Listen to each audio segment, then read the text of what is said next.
On July 7th, a 19-year-old man named Seth Jayden Eccles was shot and killed in the backyard of a home in Avondale Estates, Georgia. The person who shot him was a uniformed patrol officer with the DeKalb County Police Department named Derrick Harris Jr. A fired DeKalb County officer facing charges in the death of a 19-year-old. Investigators say the officer said it was an accident. Within 24 hours, Officer Harris was terminated. Within 48 hours, the Georgia Bureau of Investigation bypassed the usual months-long administrative delay. They conferred with the district attorney and booked Harris into the DeKalb County Jail. And we've been going through the warrants. Carly, as you mentioned, that word accident is explicitly spelled out, but it, of course, was a fatal accident. Now, Officer Derrick Harris is charged with involuntary manslaughter as well as reckless conduct in the death of 19-year-old Seth Eccles. Now, police say Officer Harris was on duty on Tuesday when he saw Eccles, who investigators say was a suspect at the time in an armed robbery. Now, warrants say Officer Harris ordered Eccles to get onto the ground, and he did comply, lying with his stomach down and arms behind his back. The warrant says at some point, Officer Harris, who had a gun in one hand and handcuffs in the other, accidentally shot Eccles while trying to handcuff him while he was on the ground. He's currently out on the $11,200 bond. Now, we have the public court documents and arrest affidavits. They have just been released. And it is stating allegations of a specific language used in these warrants. And it reveals a massive breakdown in fundamental police tactics and the textbook application of criminal negligence, at least under Georgia law. Former DeKalb County District Attorney Robert James weighed in on this, and he talked about how the DA really moved swiftly in this situation. If the facts in the warrant are as stated, it is unusual that a law enforcement officer would be holding a weapon in one hand with his finger in the trigger guard, right? And at the same time placing handcuffs on a suspect. What is more unusual and something that I've never seen in my entire career, and I was a prosecutor for 17 years, is something happening this fast, right? In less than 24 hours, there was a warrant for his arrest. This is the Hill of Justice. I'm Jerome Hill, former detective and state investigator, and with me is a retired sheriff, Victor Hill. Brother, you got some thoughts? Yes, sir. Okay, so do you want me, let me go over basically what they're alleging, okay? Okay. So what they're saying is that, and this is just sad what occurred to this young man, but nonetheless, we're going to go into this. They had stopped him initially, okay? They were doing an investigation on something altogether different.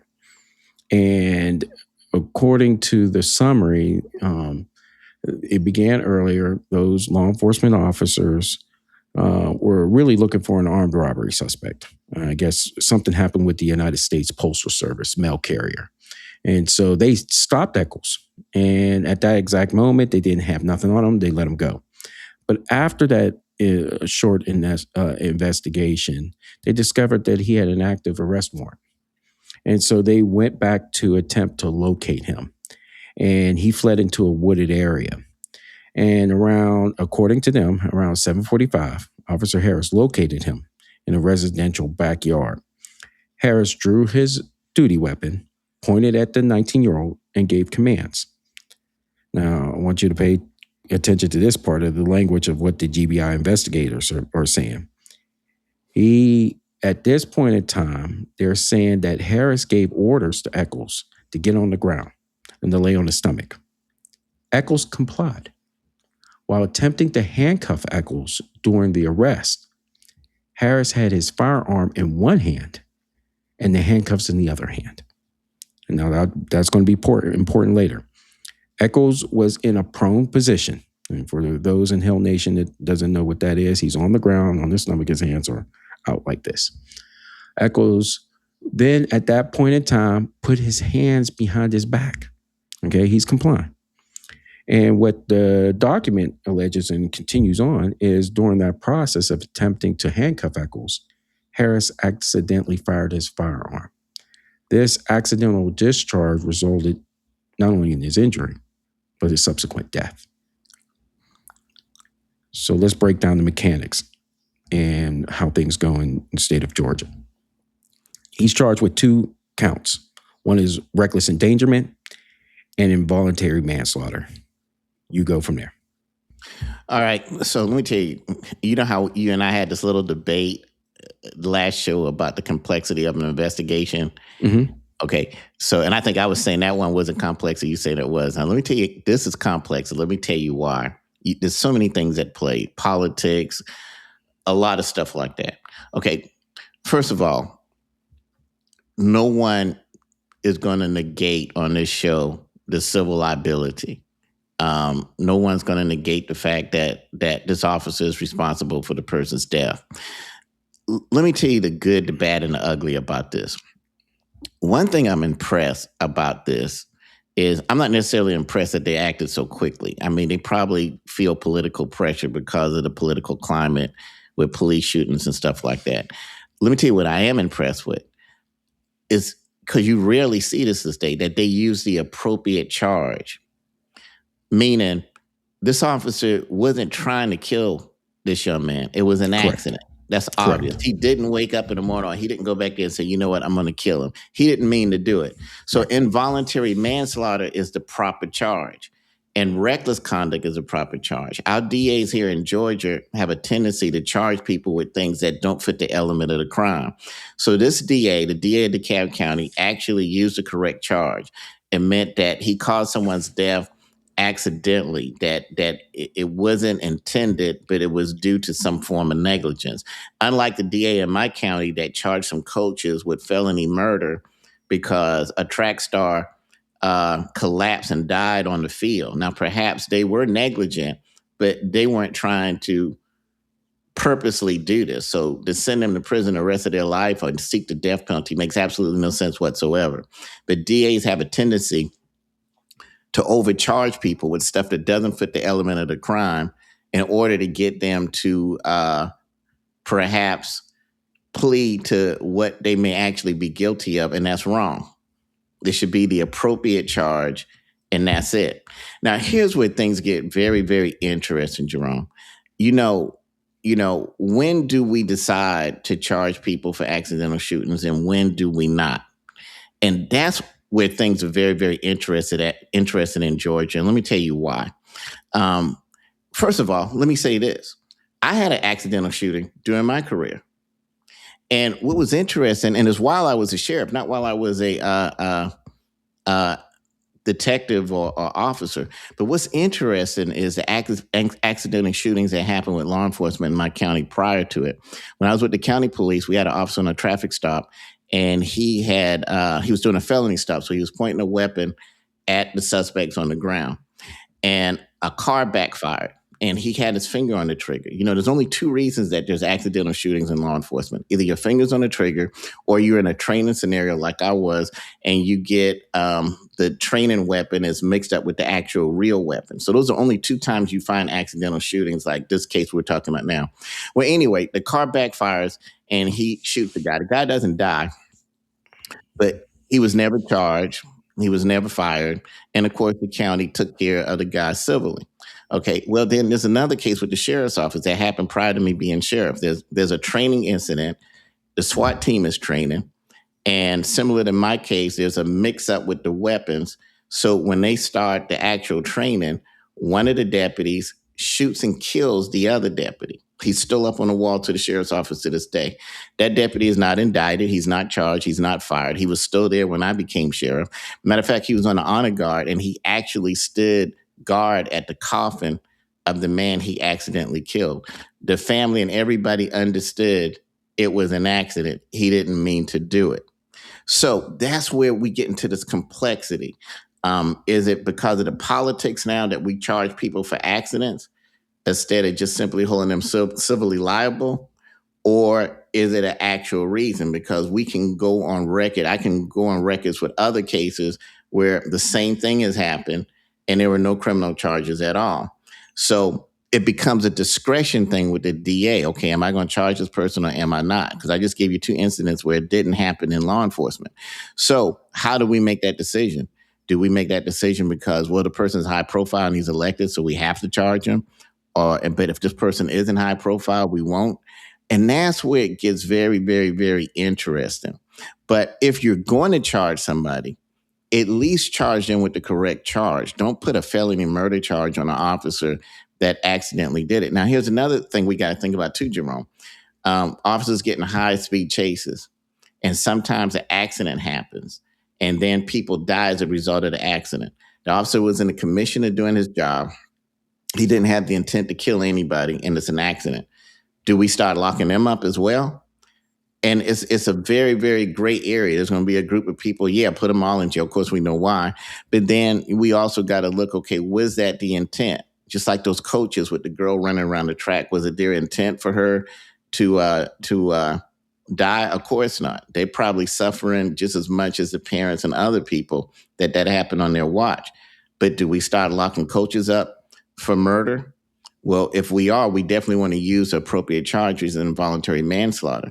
But even then, it's very interesting on how the discretion is used in that case. They pursued me like it was attempted murder or something. That was their intent, to try to see if they could do it, when obviously it was an accident. So it's a very, very interesting conversation. It's a very touchy conversation because you're dealing with emotions, because you're dealing with the loss of human life. But where it gets very interesting is I just gave you 2 incidents with one, no loss of life. One, there's a loss of life, no prosecution. In this case, there's a loss of life, prosecution. In my case, there was no loss of life, prosecution. So it's something to think about. Well, let me go ahead and put this, sticking to the spoke of your wheel. Okay. Mm-hmm. From an investigative and tactical standpoint, the state's position is pretty clear on this. And what they're saying is the crime wasn't the pulling of the trigger. That's not the crime. The crime was before then. The crime was the setup. And what I mean by this is this. When a suspect is in a prone position, face down, with their hands behind their back, they have completely complied. The threat level for that specific moment is neutralized. Fair? Yes. Okay, right. What we're taught to do, right, is the standard police doctrine, I would guess, around the country would dictate a simple rule. You do not attempt to manipulate your handcuffs with a loaded lethal weapon in your dominant hand. Yes. In fact, that's where the negligence comes in at. Right. Yes. You either holster the weapon safely or you wait for a secondary backup officer. The suspect, you cover the suspect with both hands, and that's what you do, right? But what they're saying is that by attempting the one-handed cuffing maneuver with a chambered firearm, you created a statistically certainty for a sympathetic grip reflex.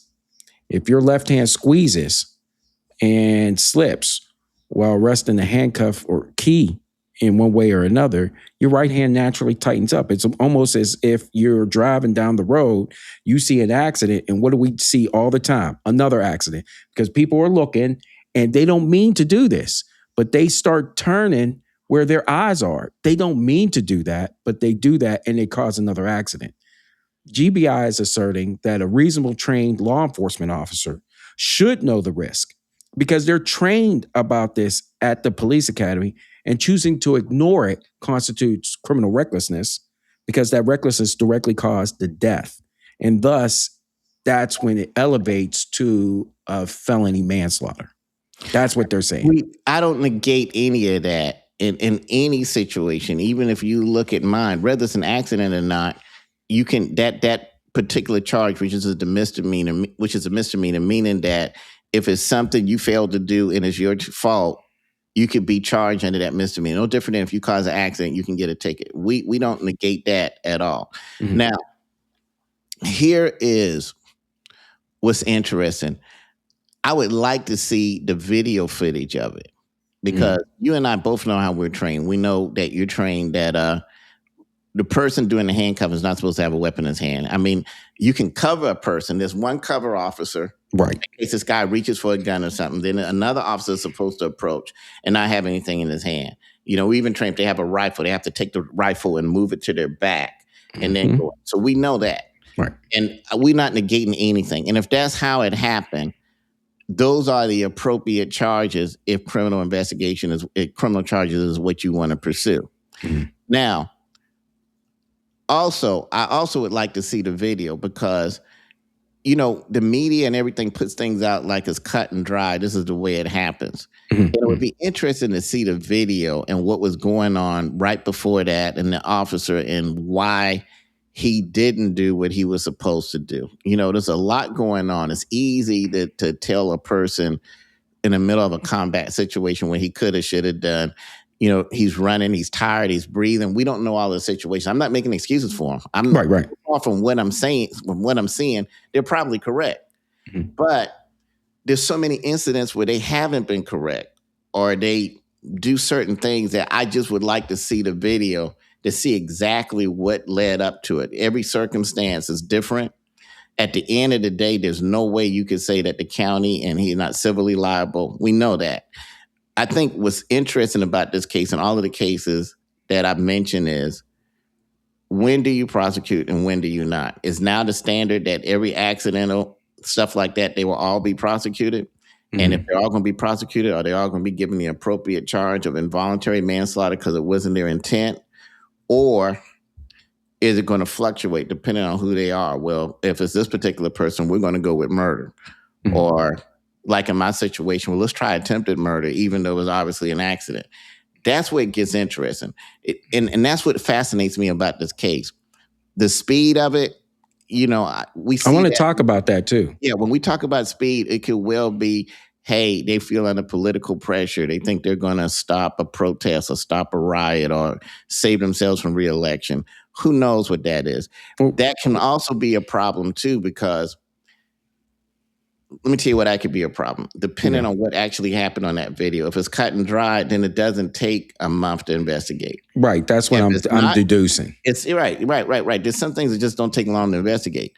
But if there's something on that video, if there was some other mitigating circumstances we don't know about that wasn't addressed and wasn't taken the time to properly be investigated, then that's how you create mistrust and misconception. Because when this officer goes to trial, if a jury hears something we're not being told now, if they see a video that other things happen and they acquit him, now that's when you get the excitement from people. Oh my God, y'all let this guy go. Well, there's certain things the media and the prosecutors and them don't tell you because they're rushing to get a prosecution to make themselves look like a hero. And then when something comes out in court that they didn't do because they were so quick, that's how you can create more distrust and more public disruption if that's what you're truly, truly trying to avoid. Right. So, right. There's a lot we don't know. Is this something that the politicians that did feel if I handle this way, it'll show me re-election or show me protection with a particular group? Or is it cut and dry? And but like I said, I'm very impressed that they went with the actual charge. And then you wonder, why did they go with the actual charge when so many DAs want to say, no, we're going with murder? Is there some relationships? Was that the best they could do? Or do we really have a DA that, hey, this is the appropriate charge, so this is what we're going to do. We're not going to do no more or no less. Hard to say, because we got a network of female DAs right here in the metro area, right in these 3 counties. We call them the RICO queens. And they try to indict everybody for anything that they can. I mean, accident or not. The DA of Fulton County indicted a APD officer that tackled a man and that was resisting arrest. And when they got up, the guy injured his ankle, and she charged him with aggravated assault, which is attempted murder. Right. I mean, obviously he wasn't trying to break the man's ankle. I could see if he was standing on his leg and pulling and say, is it broken yet? So it's interesting because they're all together. They're all friends. And to see this DA actually use the appropriate charge, I wonder, is it because she actually does the job the way it's supposed to be done? Or is there some other politics that we'll find out later that can blow up in everybody's face? Well, the part that amazes me is that this case moved with remarkable speed. And it started with, of course, the head executor of the police department. They fired him almost immediately within 24 hours. Right. It's rare to see an officer arrested within 48 hours of a fatal shooting before even the full GBI, doesn't matter what state it is, before a case file is even handed to a grand jury. That tells us that the evidence likely from the body cam was unambiguous, and that the department and the state felt they had zero legal room to defend that action. Maybe not. I would assume so. In most circumstances, I would say absolutely. And I would think that's the case. With this group here that we got here, I'm not sure. I have to see it to verify.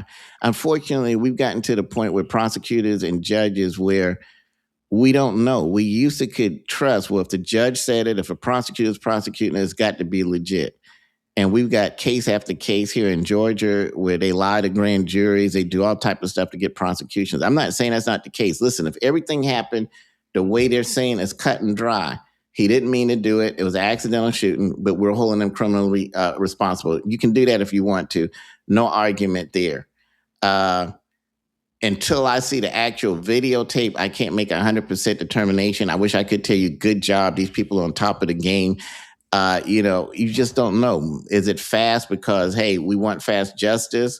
Is it fast because, hey, we're trying to do something to stop something politically we don't want? I don't know. I believe that investigation should be done as fast as possible. Let me underline as possible. That means don't lollygag on it, but that don't mean, hey, let's try and break the world record on it either. Mm-hmm. There's some things that it takes about 2-3 days to investigate. There's some things it takes a week. There's some things, whatever. There's some things it takes a day. Mm-hmm. There are some things that take a day. And maybe this is it. But until I actually see everything, it's hard to trust anything a prosecutor in Metro Atlanta does right now. And we've got case after case. Our DA with AI, using fake case law, ex parte conversations with a federal judge to get a conviction, lying to grand jury. It's hard to say with them. But if this not the case, then I'm going to have to salute. It's the appropriate charge. It's the appropriate evidence. But we really don't know what's what until discovery comes out, until the video comes out, and then we'll know. Maybe it's cut and dry. This guy's going to plead, go away, or maybe there's something more to it. With these folks here in Atlanta, in the metro area, we really don't know. Yeah, I think that if we're talking about the battle to go to court, let's just say that is what is going to happen. Chances are, I would say 55%. Something tells me it will go to trial on this end of it, because I can see a world where if you're looking for the blind spots or the defense's potential arguments here, they're going to focus heavily on the word accidental, right? Right. And they are going to argue several things. I could see it like a mile away. Mechanical failure being one of them, a sympathetic muscle reflex of some sort, or an unpredictable slip caused the weapon to fire, attempting to reduce this from a criminal matter to a civil matter, because that is what the defense is trying to do. They're trying to dribble that ball away from the court of criminal court, and they want to go to the civil court with this. You just said something I got to interrupt you on. All the excuses that you gave, I didn't buy, but one of them is very possible, which is why I got to see it. The other two, okay, we're trained not to have our fingers on the trigger. We're trained not to handcuff or whatever like that. But we haven't seen this video. Suppose he did take the handcuffs off. Suppose he was in the process of holstering and slipped and the gun went off. That's a possibility. If that happened, that's an issue. Now, and that's why I'm saying it's so interesting to me that they use the appropriate charge, because if it happened the way they said it did, that would be the appropriate charge if criminal prosecution is what you want to pursue. Because it means you didn't have the intent to kill the person, but you had some type of negligence that resulted in the accident. And so at least you're within the realm of what happened. But if you got a situation like that where he had the gun in his hand, he was doing two actions at one time, we don't know what happened before. I mean, all we say is he was on the ground in the prone position. Was there a struggle before that? Was it not? We don't know. And Yeah. unfortunately, we can't depend on our prosecutors and a lot of folks to tell us the truth in the beginning anyway. Right. So that's interesting what you said. Yeah. And maybe it's cut and dry. Maybe he'll plead, but it's very interesting. It's rare you see a DA use the appropriate charge. They usually stack a whole bunch of charges and they put charges that don't fit the element of the crime, which really is in a sense lying to the court. Because if you tell the court, hey, we indicted this person because they had a malice of forethought of killing somebody, like the DA did with these coaches here in my county, in Clayton County, you're lying, because that's not the case. They didn't wake up in the morning and try to kill a track star. Now, maybe they should have not been exercising that day because of the heat. Maybe there was negligence. And of course, that's civil liability. And if you want to press the issue to try and make a point like she does, you could go with involuntary manslaughter. Right. But that didn't happen in this case. And it's going to be interesting to see, was it because we have a DA that's actually honest and righteous, or is it something like you described where even this is questionable, so they had to go with that? We don't know. That's why I'm figuring the defense. Right. That's where their eggs have to be. It can only be those three. Right. And if I was going to be a betting man, and I think that this is the next part we should focus on, is the sympathetic muscle reflex.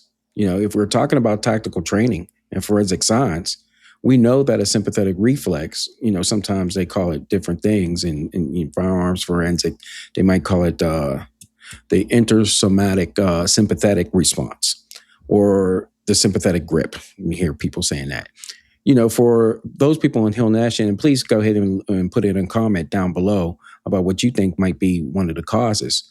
But it's an involuntary biological phenomenon that we all are aware of, where one hand involuntarily mirrors the sudden muscular action of the other. And with that being said, I can see where they can really try to focus scientifically on that a lot. That may be the only Hail Mary he has, but we got a family that's grieving that a person that should not have died. But let me say this, okay? I remember reading about an interesting situation where a woman, she backed over a child or her best friend, and they actually ended up starting a nonprofit together. It was very dramatic for both of them. Even though she took her child's life, she realized that that wasn't her intent. The reason I bring that up is this.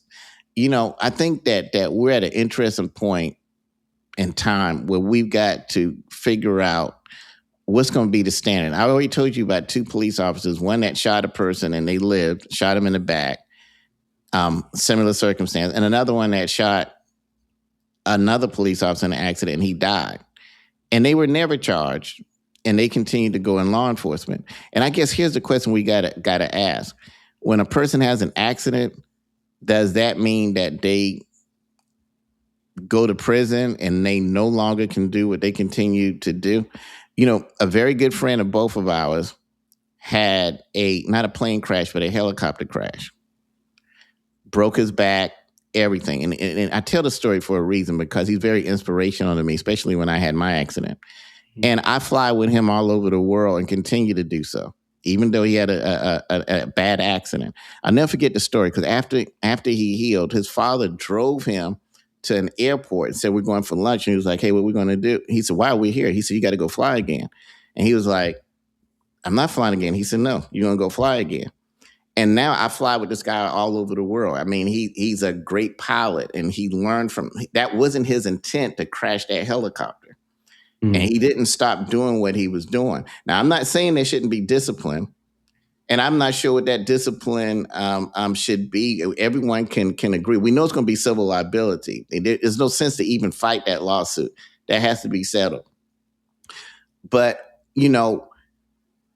do we lock up everybody that has an accident and take someone's life? Because the two ladies I'm telling you about, that lady didn't go to jail, but she could have. She could have been charged with involuntary manslaughter because it was an accident. The circumstances where she ran over the child and backed over him, you could easily put that charge on her.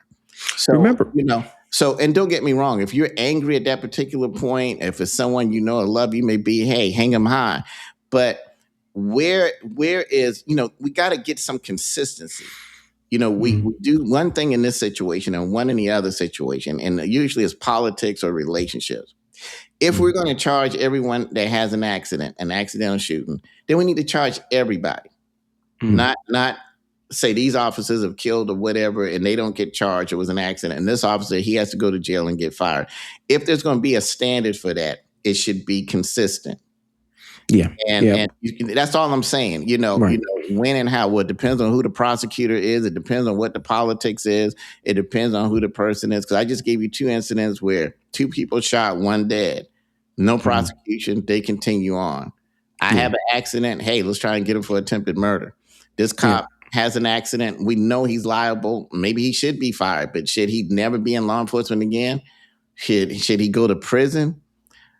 It's a great area there, and it's going to be interesting to see some people with some real wisdom and discernment try to come up with some type of uniformity on this.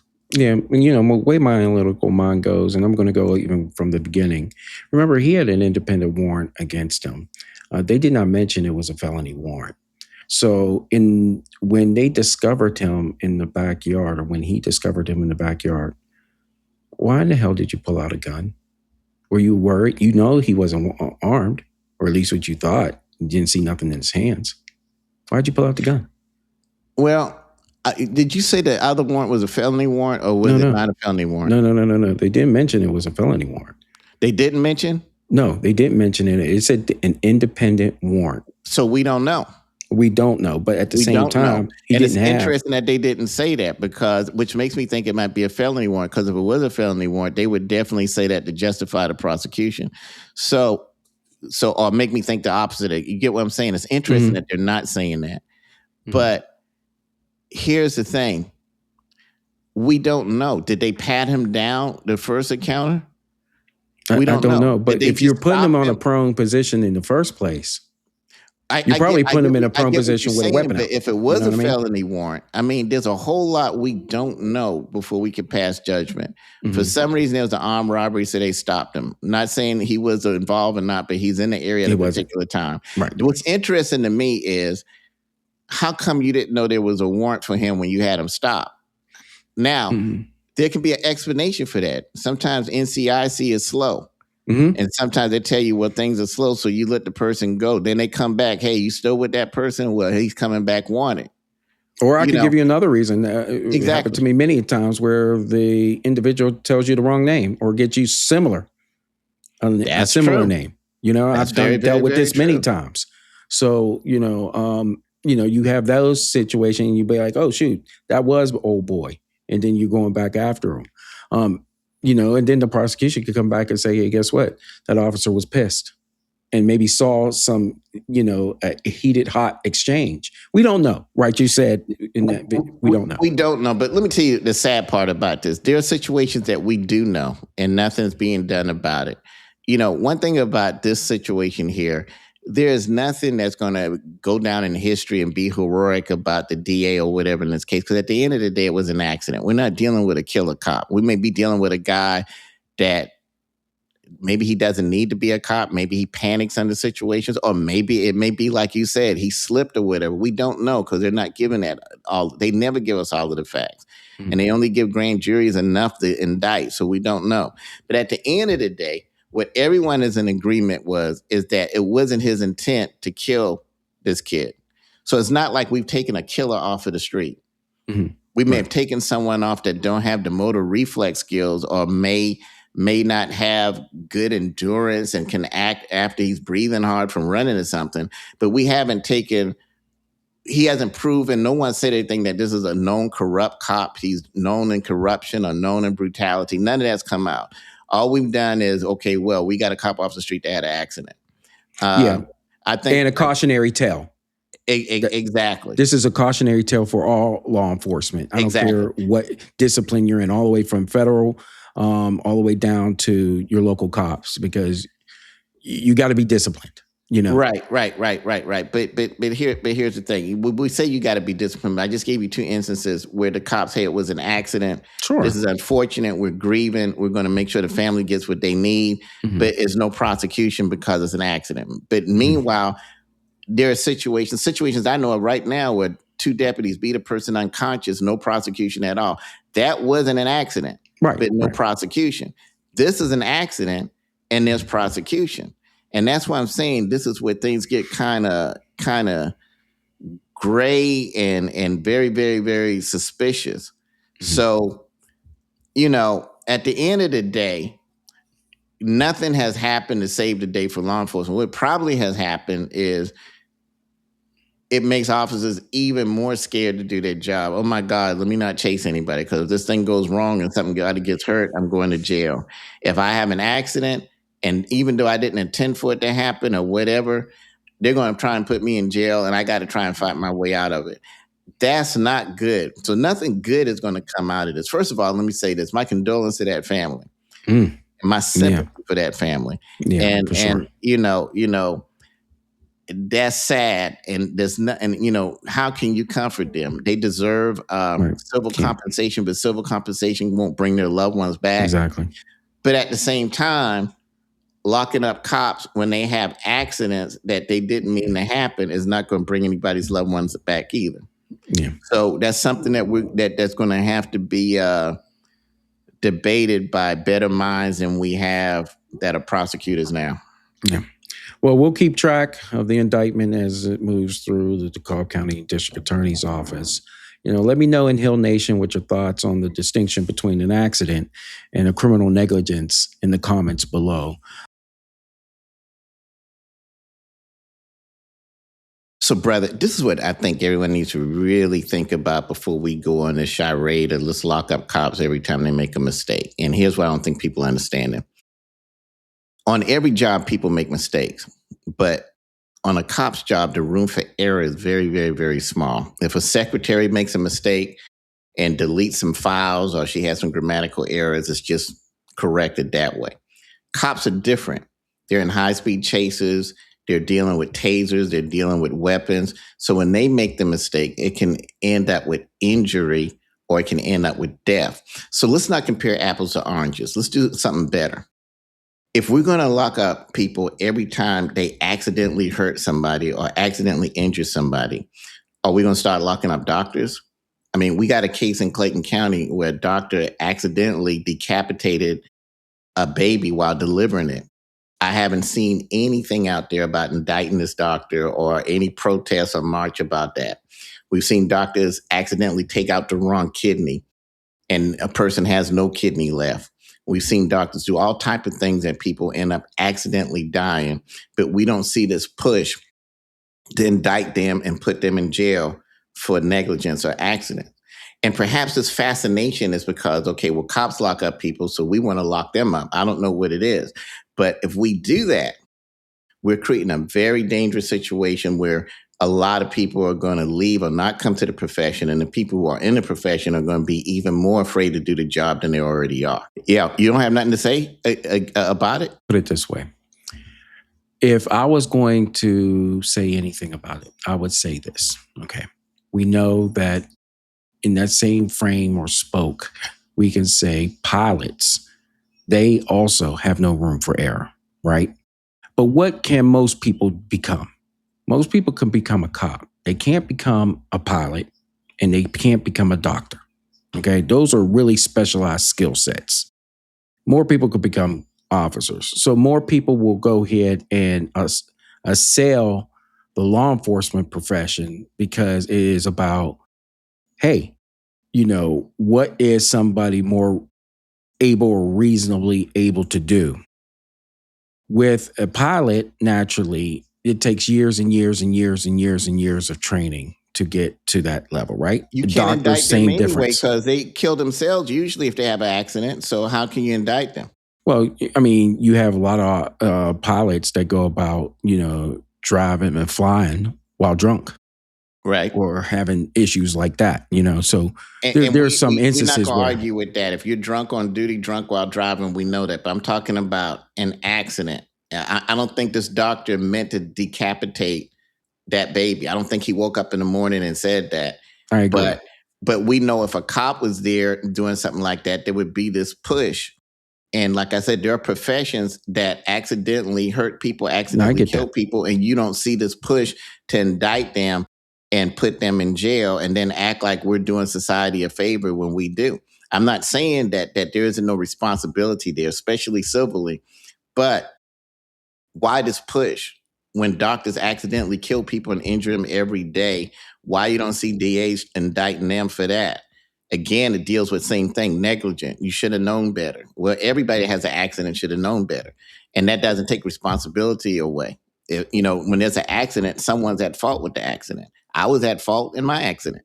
But does that mean we prosecute? Why? Because a person has a badge, because they have a position, then other people we don't prosecute.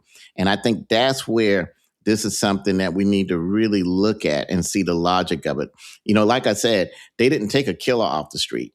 They haven't said anything that this cop has a history of brutality or that he's a corrupt cop or whatever. They took a cop that had a bad day and a bad accident, and he's probably just as torn up about it as everybody else. He has to live with the fact that he took a life.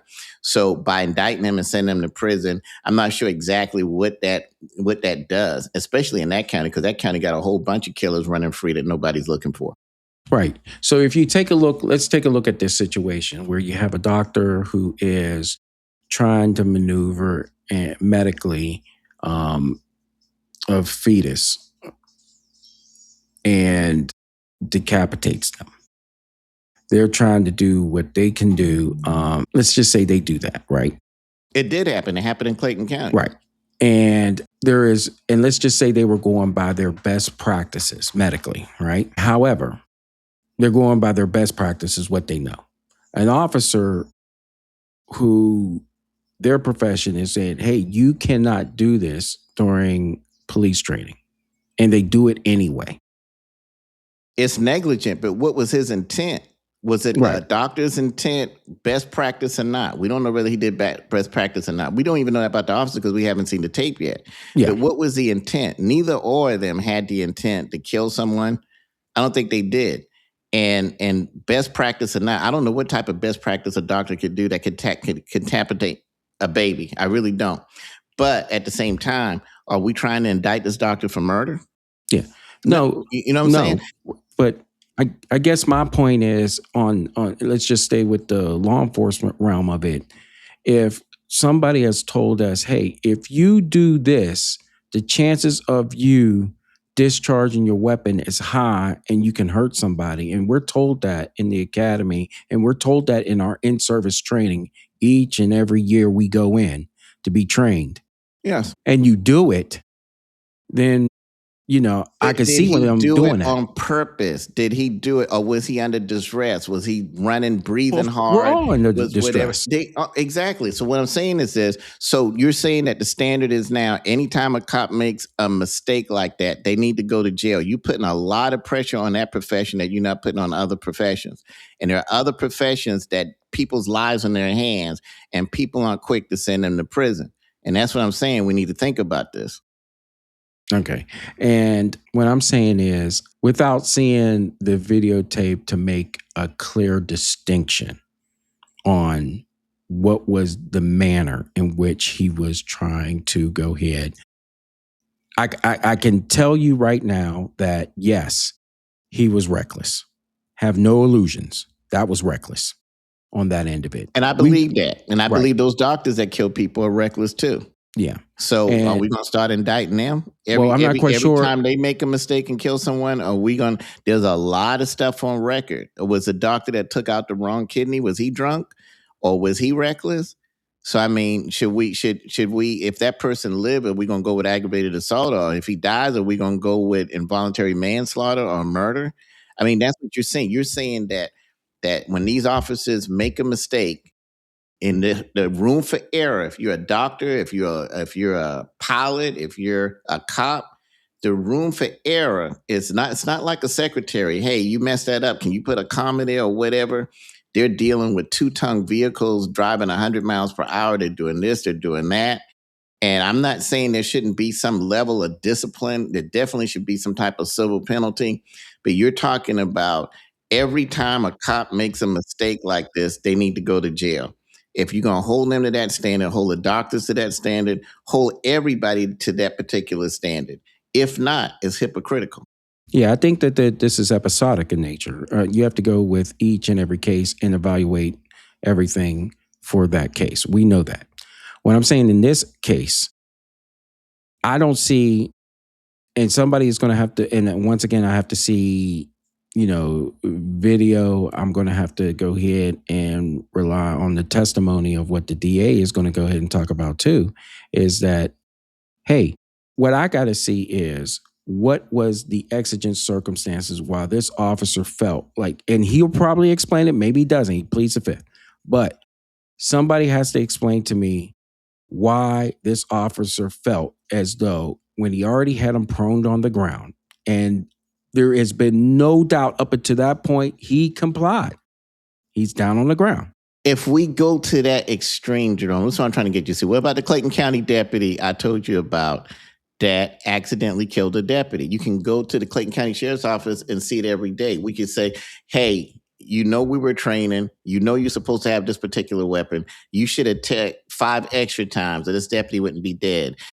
If that's the case, let's go back and indict him now for a murder that happened over 20 some years ago. I mean, if we're going to do that, we need to be very, very careful and very, very consistent. I'm not saying that this deputy officer is correct in what he did. I'm not saying that he shouldn't be disciplined, but we're talking about every time an officer makes a mistake. There's one thing if he went out there, like we had a case in my hometown when an officer murdered a woman, stole from her and murdered her after a traffic stop. We're not talking about murder. We're talking about you're in the middle of performing your duty and you make a tragic mistake, one you didn't intend to make. And now you go to jail. And every officer that makes a mistake, you're asking imperfect people to be perfect. And when they're not perfect, they go to prison. Just think about that.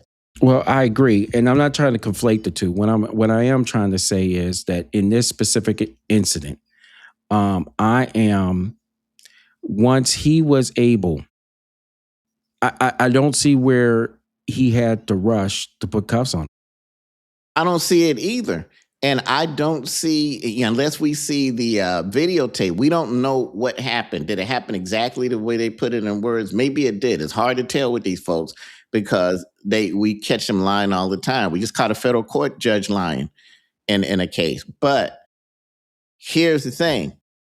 So you're saying?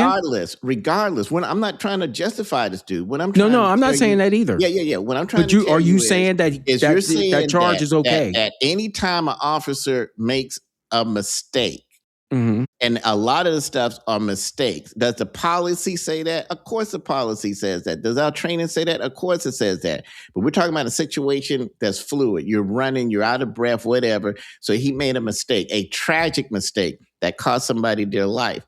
But we're saying that anytime an officer makes a mistake, imperfect human beings are what they are.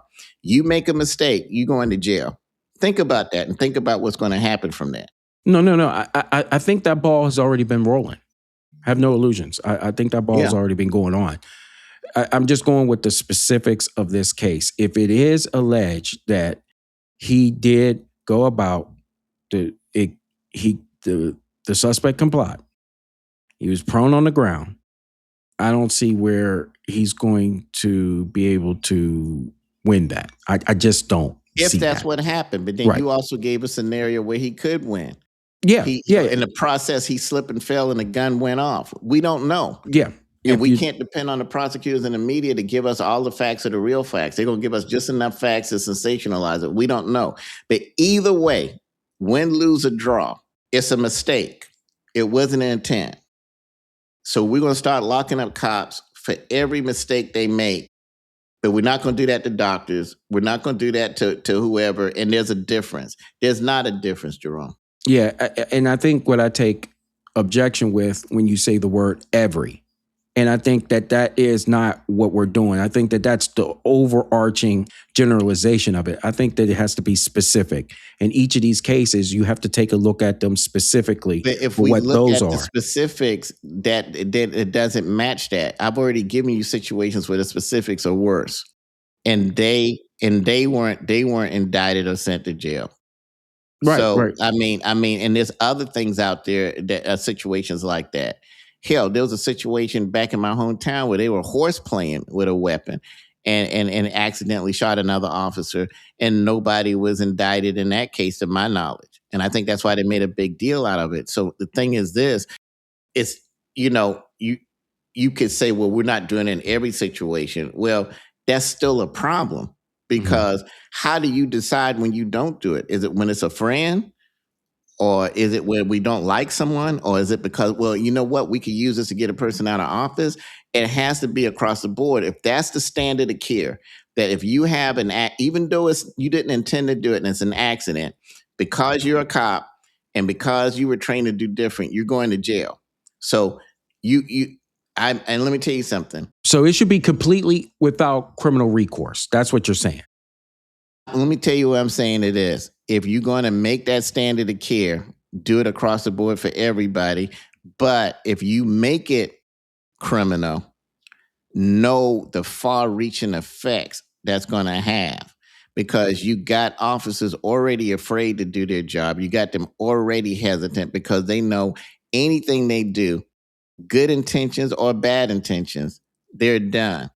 Even if their intentions was good and they didn't mean for it to happen, they're going to get fired and go to jail. How many jobs do you go to and you know if you make a mistake, you're going to jail? Right. Even doctors don't live under that scrutiny, as many people as they kill. Let's go into the micro portion of this.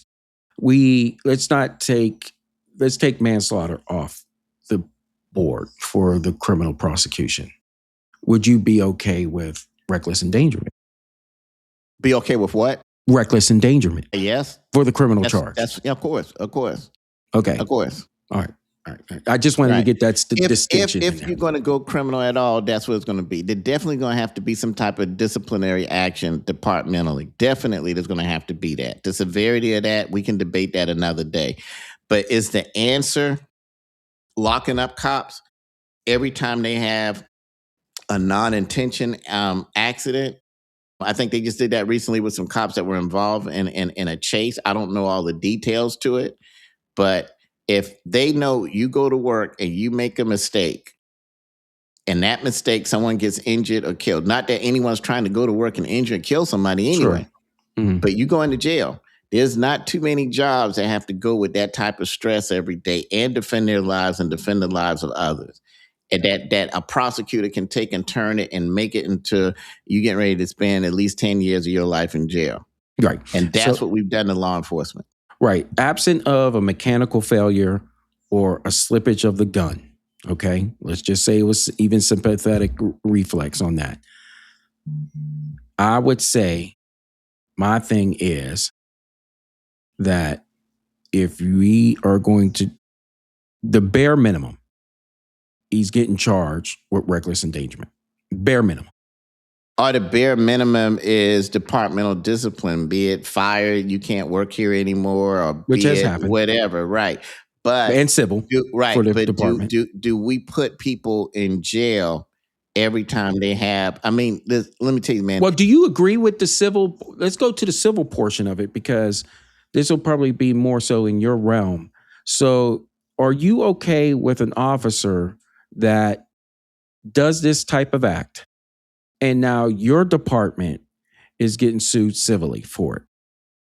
I mean, that's what we've created, and that's how the world works, and that's why departments have insurance to cover things like this that happen. That's why you have insurance to cover an accident. Listen, how many of grandmothers or mothers have people start turning and then they think that the light is green and they go forward and they weren't paying attention, and then they hit somebody or something happens. Okay. And that wasn't their intent. They wasn't paying attention. They went through the driver's class. They renewed their driver's license. They know what it is. And then they do that and someone gets hurt. That's why there's insurance, because it has to cover the expenses for those people. God forbid they kill someone. But is the answer to put them in prison? I don't know about that. Mm-hmm. Yeah. And I think that, with all things being said and equal, we're going to find out. And we're going to find out with the tape, with a trial, because I think that this might be going to trial. Let me put it this way to simplify it for you. You can start locking up grandmothers every time they don't see the fact that it's just a turn light and it's not a green light. Every time they run an intersection and someone gets hurt, you can start putting them in jail. But it's not going to stop another grandmother from doing the same thing. It's human error. You can start locking up cops for that, and it's not going to stop human error. If you start locking up cops because they're selling drugs or they're bringing contraband into the jail, you're stopping them from a criminal act that they keep repeating, and you're sending a message to other cops that you're not allowed to be criminals. But when you start locking up cops, grandmothers, or whatever because of human error, what are you accomplishing? It's a bad human error, but what exactly? Because you're putting a person in prison. Meanwhile, the folks out there that are killing and raping, that's a space that we need for them to stop them from killing somebody else, because they're killing intentionally. I think we need to really think about this. What's the objective? Is it to get on the news or to make everyone feel better? The guy had an accident. I'm not saying he's not responsible. He is responsible. Mhm. And it shouldn't have happened. But you're not taking a killer off the street. There's some cops. We got cops right now bringing things into the jail, and inmates are dying from overdoses. We get them in jail, maybe that'll stop, or they'll send a thing. But when you start locking up cops for human error, I don't know what we're supposed to accomplish with that. Okay, I'm going to give you two scenarios. Okay. Now, we got the scenario what we have here, okay? Mm-hmm. All right. So we got the reckless endangerment, and let me give you another reckless endangerment, okay? That also led to a fatality. So we have an officer who's been trained. You don't do this when you have somebody prone. You wait for somebody to come, and or you holster your weapon before you put the cuffs on the individual. And We are agree on trained. that. Huh? We agree on that. that. And we have people who are, and so there is a whole standard procedure and departmental policy that we have on that. Just like there's a standard and procedure that when that turn light says people can turn, but it doesn't say you have a green light to go, it's a standard and procedure there. That's why I'm going to go. When a grandmother goes because she thinks she has a green light, we need to send all of them to prison? No, but this is where context matters. We're doing it to the cop. This is where context matters. So you have somebody who has taken their state driving test. They got the driving handbook. They are told best practices on how to go ahead and use a motor vehicle in their state. Absolutely. That person decides to go ahead and drive at a high rate of speed, recklessly hitting into somebody and killing somebody. That is reckless in itself on that end of it. Reckless endangerment, right? So the one person who's accidentally killed somebody because they were going at a high rate of speed, they should not go to jail. I don't know if you can compare both circumstances, because first of all, the officer was in a situation he never intended to be in. When you're driving at a high rate of speed, you're intending to drive at a high rate of speed.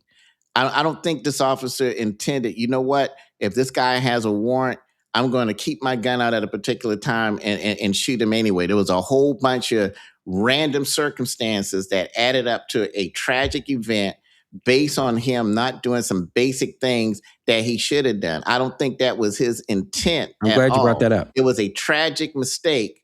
And okay, if you want to say that if we get back to this grandmother or whoever that did that light, should their license be suspended and they can't drive for a year? Probably so. Should there be millions of dollars to the family? Probably so. But what exactly is accomplished by putting them in prison? So when they get out 10 years later, does that guarantee that they will never have a car accident again, or they'll never be subject to human error? It's totally different where, okay, you sell drugs, you go for this particular time where, you know what, I'm not going to sell drugs again because that's something that is not random. You did that. You molest a child. That's not random. You don't accidentally molest a child. But you're talking about sending cops to prison on human error. And when they make an error, they're not a secretary. They're carrying guns, cars, or whatever. But you make any mistake and it violates a policy, we're going to take it beyond policy. We're going to send you to prison. I'm telling you, I don't think that's a good idea. And it's going to make it very, very hard because that can happen, especially when an officer is in a high stress situation. And you could say, well, you know what? We don't think psychologically you should be here anymore. That's what no one's arguing about that. But you're talking about sending a person to prison because psychologically he cracked under pressure and made a mistake. I don't know about that, Jerome. I think the inflection point here is that you use the example of that somebody intentionally going ahead and speeding, right? The inflection point with the other case is you had the opportunity, and I think that this is where the public comes in with their discourse, is saying that officers place themselves in that position when departmental policy was you got them on the prone position. Action stops right then and there. And if you choose to go in to do another maneuver, you holster and then you place the cuffs on them or you wait for backup. Jerome, you're talking about a person running, fighting, shooting, and meanwhile, he's got to remember departmental policy. Think about this. You were a street cop. You were out and there. I never shot anybody like that. And I've done more interdictions than this guy did. I never was in this situation and shot anybody either. But what I'm saying is this. A lot of officers haven't. But what I'm saying is this. You're saying we don't know this situation until we see the video. Mm-hmm. Until we see the video, we don't know exactly what happened. And we're already condemned. Well, he shouldn't have done that and he should go to jail. Okay, we're talking about accidents. Just like I told you about our dummy DA putting some coaches on murder charges for a track star that died running around the track. Okay, is sending them to jail for murder going to stop another coach from having the same accident? That was not their intent. I mean, I think what we're doing is these prosecutions to say, we're going to do this or that. And what does it accomplish? You haven't got a killer off of the street. It doesn't bring the person back to life.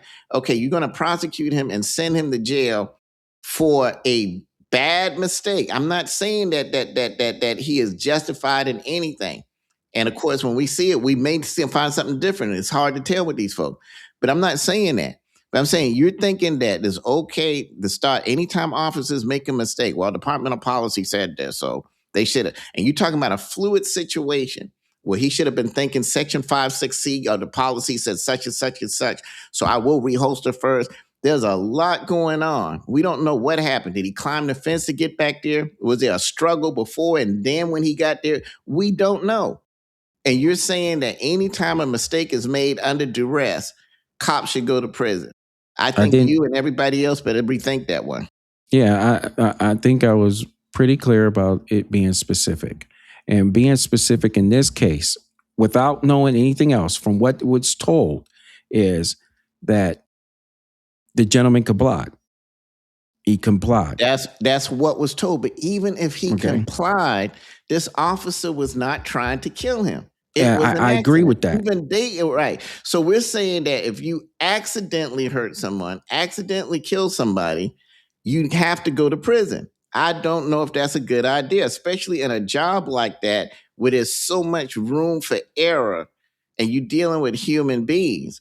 You're gonna destroy what little is left of law enforcement. They're already terrified. Oh my God, let's not chase, because if they kill someone, we're going to jail.